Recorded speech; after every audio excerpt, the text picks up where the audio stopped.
Ito yung ginawa kong polisher ng bote na ginagawang baso guys. Improvise lang ito.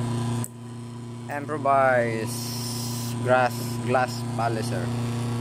So yan, old air compressor, old electric motor, then bolt ko dyan sa cabinet, and then wala nga siyang capacitor, sinasati ko lang nga yan. Ayan, tingnan nyo guys paano ko ipalis na.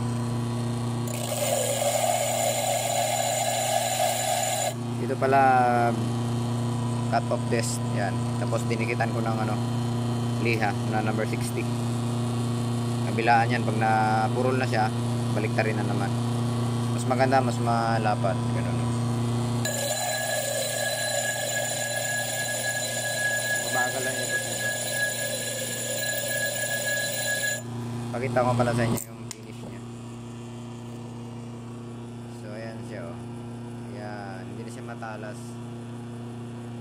Mas maganda pag tinong-tinong liha pa eh. Tignan natin itong isa.